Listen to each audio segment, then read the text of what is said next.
Good morning.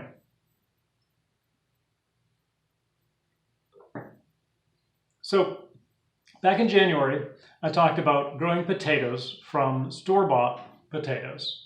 And I wanted to give you an update about where I am with my potatoes and what the next steps are. So back in early January, I took some of my store-bought potatoes, two kinds of organic potatoes that I picked up there. I put them into a paper bag with an onion. Now they probably would set sprouts even without that onion in there, but the onion just adds a little bit of a hormone that helps to get them started. So I've let them sit there for now just a little over a month. And as you can see, we now have sprouts. Now it's time for me to take these potatoes out and start to give them some sunlight. As I described in the earlier video, without giving them sunlight, these sprouts are going to turn into long, scraggly stems, which really aren't what you want. So anybody who's new to planting potatoes needs to think about how they're preparing their potatoes for this spring. So this is called chitting, C-H-I-T-T-I-N-G. I want to make sure I pronounce that properly. And that is really the process of getting these sprouts into the right condition to plant.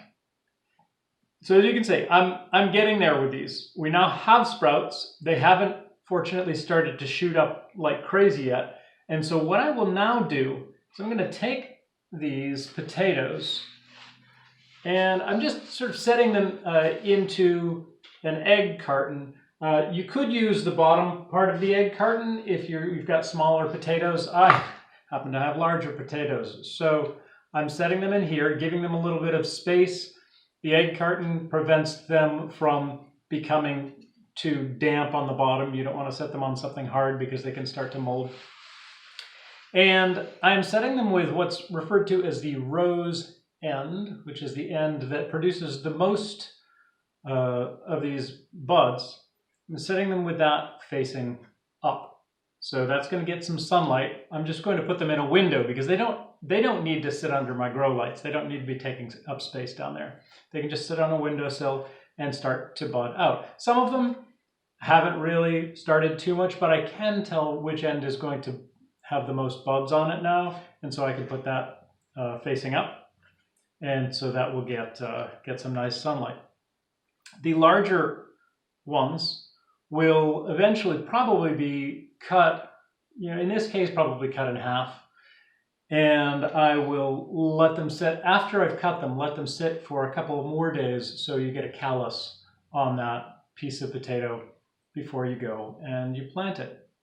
So these, in a few weeks, and I'll give you hopefully check back in a few weeks so you can see how these have started to turn green. And since they'll be in the sunlight, they shouldn't grow too long. And if they start to grow longer than I really want them to, if they start to extend, I will put them under my grow lights, and that should keep them from growing out of control. Once I am ready to plant these, now the planting schedule, so you kind of backtrack from when you actually want to plant them back to when you want to make sure they've got the buds, back to when you want to start putting them into a situation where they're likely to generate buds. So I started that process back in, like I say, more mid-January. Now this is probably almost the beginning of March. So we will have a good 4 weeks in March for these to grow out. And after that, I can start looking for a good time to plant them. And I'll just look forward and see what the weather is looking like. Since they will be planted fairly deep, as long as my ground is diggable, they'll probably be okay. But you're really looking for a few weeks before the last frost to start planting them. And then you will plant them. And many people, if they're planting a lot of potatoes, we'll dig a long trench that's about as deep as, say, your hand is from your wrist to your fingertips, about 6 to 8 inches, and plant them there. I don't dig a trench because I don't plant all of my potatoes in a row. I interplant my potatoes in spots where I'm not going to mind digging up the soil. And that's really important, especially when you are doing no-till gardening like I do. If you're going to disturb the soil, you have to choose your place very carefully. So this year I'm going to plant these in with my garlic.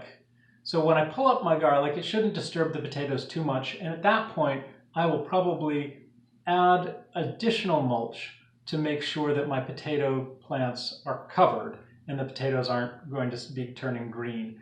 So along the way, you need to keep an eye on your potatoes to make sure they're not poking out of the ground or even close to the surface. And if that is the case, you can cover them with mulch. You can add a little bit of soil. I don't mound my potatoes. Since I stopped mounding potatoes, I started getting better yields, so I just don't mound them too much, except enough to protect the potatoes from the sunlight. Because of course, when potatoes turn green, they're no good. They have I'm not sure if it's alkaloids or what it is that they have in them, but they're no longer edible. So you do need to protect them from the sunlight. And so that is really, for me, the only purpose of adding either mulch or more soil on top of them as they're growing. So anyway, so we're moving along in potato season toward the time when we will be able to plant these. Like I said, the larger ones will get cut into a couple of pieces. The smaller ones can go into the ground just like this. And I don't have tons of room for this, and so I'm not growing a large number of them. But I do like to have potatoes every year. It's kind of a fun thing to excavate and see how you did, because you really don't know. It's a surprise every fall how much you've been able to produce. So that's kind of a fun thing to do. I don't usually grow them in containers anymore. People have all kinds of container ideas for potatoes. I haven't found that that's worked very well for me, so I don't bother with it. So just right in the garden, but in a place that I'm not going to mind digging up. So I don't plant them anywhere near my fruit trees. I don't plant them near something that I'm going to harvest either after the potato harvest, because I don't want to destroy the plant before that point. So, but I do, like I say, interplant them with other things that either are harvested earlier or that don't mind me digging up the soil around them. So well, that's my story on where we are in the potato process at the end of February, beginning of March. And so we'll be moving forward with this soon, and I will share the progress with you as we move forward. Thank you so much for joining me. If you've got any tips, anything that I should be thinking about right now with respect to these, please let me know in the comments below. Really appreciate a thumbs up. And if you want to take a look at where we are meeting and getting together, go take a look at foodforestgardenclub.org. You can join as a member if you're interested, or you just take a quick look around the pages that are not password protected, and get a sense for what we're about. But we're meeting on Zoom chats, and I can also include people on Zoom chats at this point. Even if you haven't joined the club, we've got a nice growing membership, but sometimes it's fun to just get a glance inside. So if you would like to join our next Zoom meetup, please let me know. And you can contact me. The way to let me know is that's probably not the best thing for the comments, because I might not be checking them in a few months and you might be interested. Please go to foodforestgardenclub.org and go to the contact form and email me and say, hey, Carl, could I join your next in-person Zoom meetup? And I'll set you up with a link for that. All right. So thank you so much for joining me. I look forward to hearing from you and hearing your own potato stories and where you are in the process right now. And if you have any questions for me, please feel free to leave them below. Thank you so much, and I hope you have a great day.